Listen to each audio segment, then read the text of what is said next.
जैसे कि आपको पता है कि झारखंड नियोजन नीति को झारखंड हाईकोर्ट ने रद्द कर दिया, लेकिन इस नियोजन नीति के मामले में सबसे मज़ेदार बात यह है कि झारखंड सरकार ने यह नियोजन नीति जिस राज्य से कॉपी किया था वह राज्य में यह नियोजन नीति बिल्कुल सही है कानून की दृष्टि से, और इस नियोजन नीति के तहत वहाँ धड़ाधड़ नियुक्तियाँ भी हो रही है। लेकिन जब झारखंड सरकार वही नियोजन नीति को उठाकर झारखंड में लागू करती है तो झारखंड हाईकोर्ट इस नियोजन नीति को असंवैधानिक करार देते हुए रद्द कर देती है। तो कैसे आप मान सकते हैं कि झारखंड का नियोजन नीति गलत है और जिस राज्य से लिया गया था वह नियोजन नीति सही है? तो भारत के एक राज्य में सेम कानून वही नियोजन नीति सही होता है और झारखंड में गलत होता है। इसके बाद हाईकोर्ट को बाध्य होकर फैसला लेना पड़ता है। तो यह फैसला क्यों लिया गया आपको डिटेल में बताते हैं और किस राज्य की यह नियोजन नीति कॉपी है। तो झारखंड सरकार ने अपने परीक्षा संचालन नियमावली 2021 में संशोधन करते हुए यह क्लॉज ऐड किया गया था कि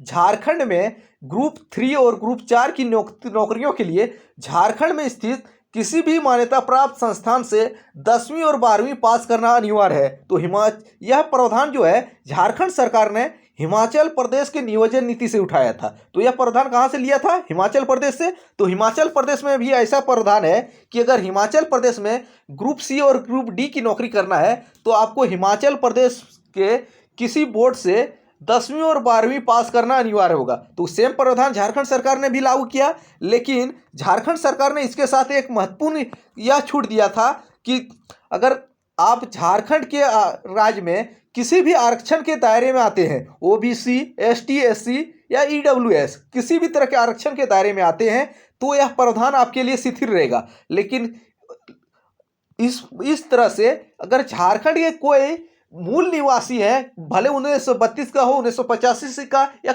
बहुत पहले से झारखंड में रह रहे हो, लेकिन वे उन आरक्षण के दायरे में ना आकर अगर अनरिजर्व कैटेगरी से आते थे तो वे फॉर्म भर नहीं सकते थे। लेकिन हिमाचल प्रदेश सरकार ने उस कैटेगरी के लिए एक विशेष प्रावधान किया था।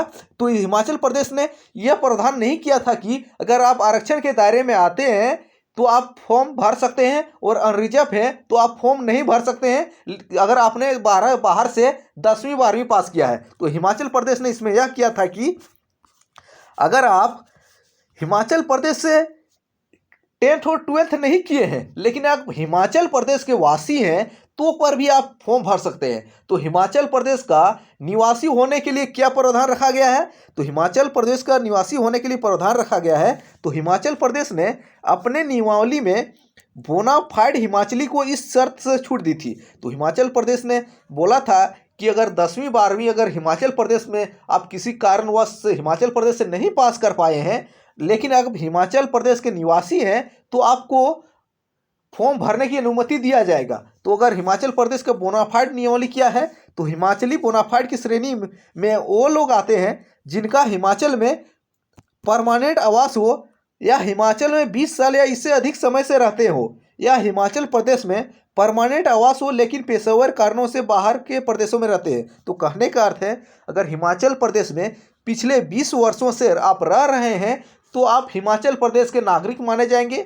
अगर इस बीच आपने बाहर से भी 10-12 पास किए हैं तो पर भी आप वहां आवेदन कर सकते हैं। तो झारखंड सरकार ने वही प्रावधान लागू नहीं किया था और जो अनरिजर्व कैटेगरी के छात्रों के लिए था सारा नाइंसाफी था और उसी के नज़र झारखंड हाईकोर्ट ने इसको निरस्त किया। अगर झारखंड सरकार इसमें अगर आरक्षण के दायरे में आती है इनके लिए यह प्रावधान शिथिल रहेगा। अगर इस कॉलम को हटाकर सिर्फ झारखंड के निवासियों के लिए यह प्रावधान शिथिल रहेगा तो यह कानून की दृष्टि से बिल्कुल सही हो जाता और यह कल झारखंड नियोजन नीति निरस्त नहीं होती। तो झारखंड सरकार अगर इसमें केवल कॉलम 2 में बोनाफाइड या निवासी को जोड़ देती तो यह नियोजन नीति बिल्कुल सही होता।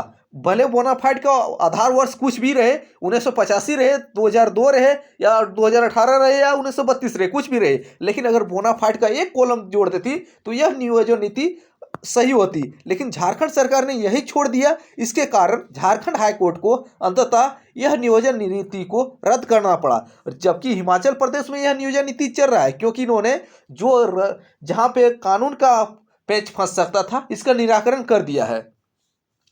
तो हिमाचल प्रदेश में हिमाचली का जिक्र कर दिया है, इसमें झारखंडी का जिक्र नहीं किया। वही मेन गलती था।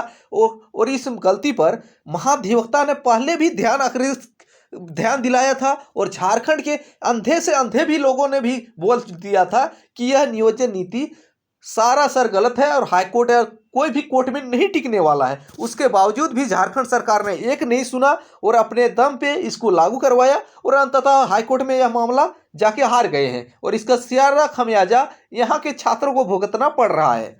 तो यही था मुख्य नियोजन नीति में अंतर। हिमाचल प्रदेश ने इस नियोजन नीति में सारी समस्याओं का निराकरण करते हुए इसका कारण का उपचार दे दिया था, और झारखंड सरकार ने काफी लूप होल छोड़ दिया था। इसके कारण यह नियोजन नीति झारखंड में रद्द हो चुकी है।